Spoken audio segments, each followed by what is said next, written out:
Welcome back to GBGuns Depot, the B-side, if you will, of the main channel, where I often go over guns reviewed in the past.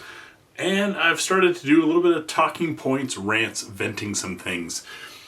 Today, talking about altered content. This is thanks to a recent YouTube policy, which I think is a good idea, that is making people label altered content. And I'm curious if you guys know, when you're looking at altered content, not just altered in the true content, but a big thing for me, carefully curated content.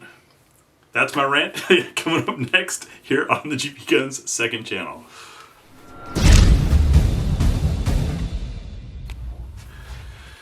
If my limited editing skills and a free trial of some crazy software worked right, you guys probably saw some pretty entertaining footage coming into this.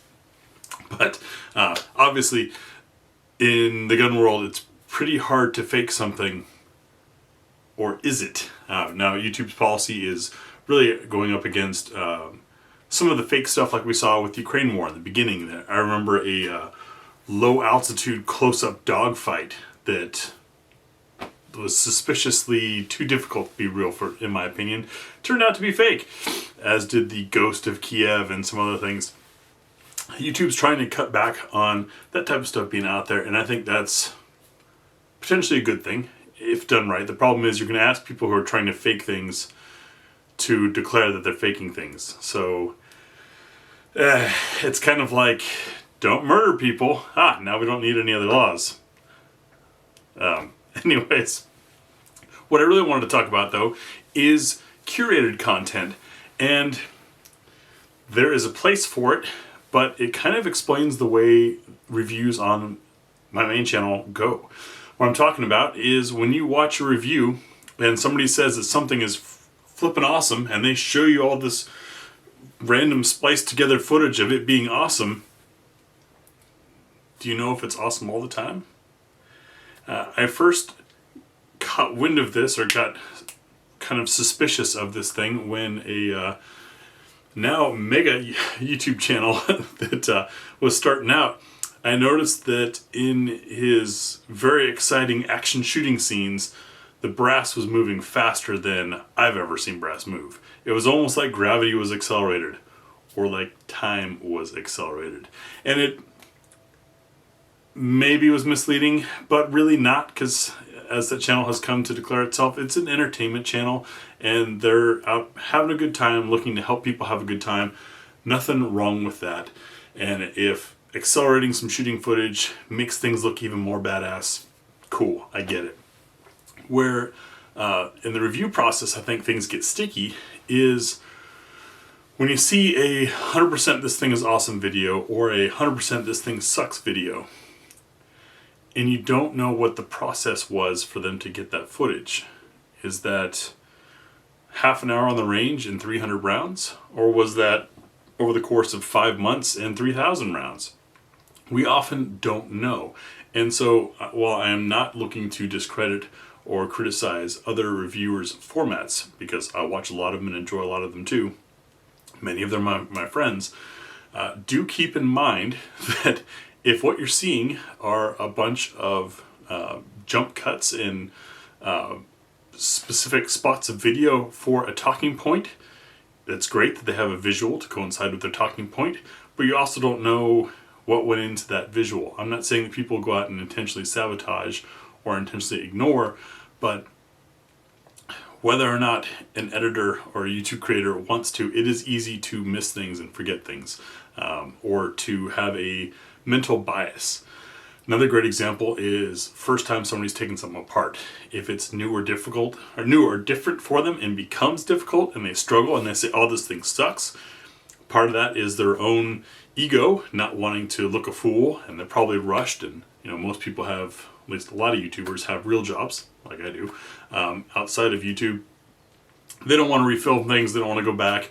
They're probably kicking themselves for not reading the manual, and then taking that out on the firearm or the product because it didn't go the way that they wanted it to.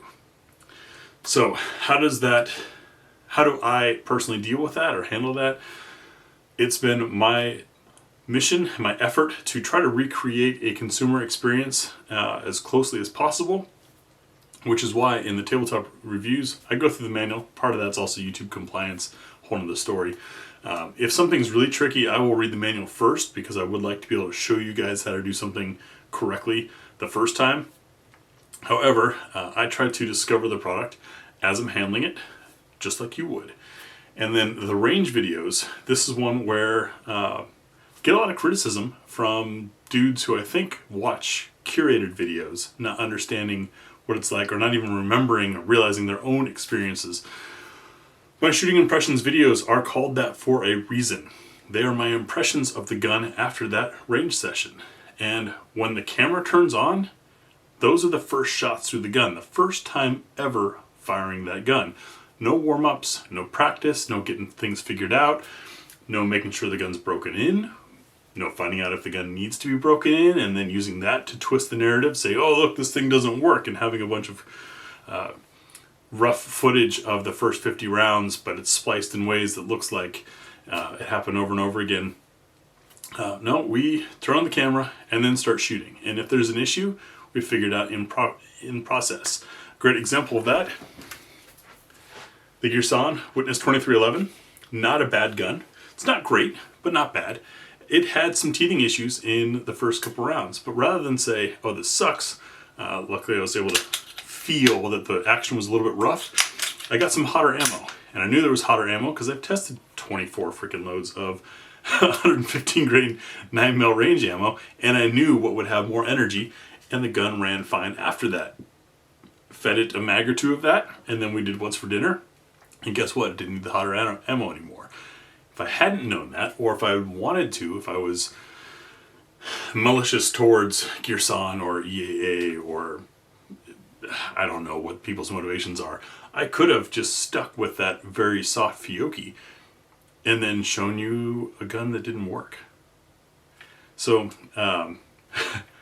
luckily that one was able to be fixed, but my point is the process of the review, I'm learning the gun as I shoot it for the first time live on camera. Every shot through it is that one more shot in my total experience of the gun. In fact, most of the shooting impressions are over in, I think I'd have the math on this by now, it depends on the magazine capacity, but we're talking maybe 200 rounds. So really it is what likely your first trip to the range could be like, and what your thoughts and feelings would be on that. And I do it that way so that, one, you know what that experience is going to be like. You're not seeing, look how amazing this gun is after a 5,000 round break-in. None of that crap. You're getting the real experience, because if you went out and bought this and went to the range, I'd want you to understand what it was going to be like. I do my best to use my training and experience and the plethora of guns that I've reviewed over the years to give it a fair shake and be able to diagnose things such as that little roughness on the beginning of this guy. But that's why I review things the way they do. That's also why my groups aren't always perfect. My gun handling may not be so perfect. Safety-wise, of course I follow the rules, but I might mess up on a feature or something like that because it is my first trip to the range. Where Tia's concerned, in the videos that she's been involved in, she doesn't care to talk about, look at, or even touch the guns prior to going out to the range. So when you see her first impressions, most of the time it's her first time even touching the thing. She might ask, or I might tell her prior to us going what we're doing, but she hasn't even dry handled the gun yet. So her first shots are pure first handling. And that's why sometimes she might seem a little jumped at the recoil, things like that, because she's not living and breathing this stuff like I do. And obviously, since I have to film the tabletop first, I have to handle the gun and get familiar with it beforehand. So that's that factor. My personal obligation, my duty to you to represent the true experience and try to have things as undoctored as possible is why we're not always as perfect on the range as you might see in somebody else's video. Especially those 1,000 round reviews or 500 round reviews or whatever have you. That's a lot of time to collect a lot of footage that can make something look one way or another. And not to say that you would ever be intentionally misled, but it does open up the opportunity for it, intentionally or unintentionally. There's still certainly a place for that. I watch a lot of those high round count reviews because I find them interesting to see where things might wear out. There have been guns that during the shooting impressions were spectacular, and then I heard reports of them breaking at the 500 or 1,000 round mark, and we didn't hit that during the shooting impressions video. So I put out a positive video thinking everything's great, and then everybody else has an experience of breakage. That's why there's room for both styles and why both styles need to exist. But back to my original point on this, just be aware of the potential for curated footage. It can happen. I've seen it happen. It's a risk, and it's also why GBGuns videos are filmed the way they are. That's what I've got for you today. Let me know what your thoughts are on this subject, and we'll see you tomorrow. Thanks for watching.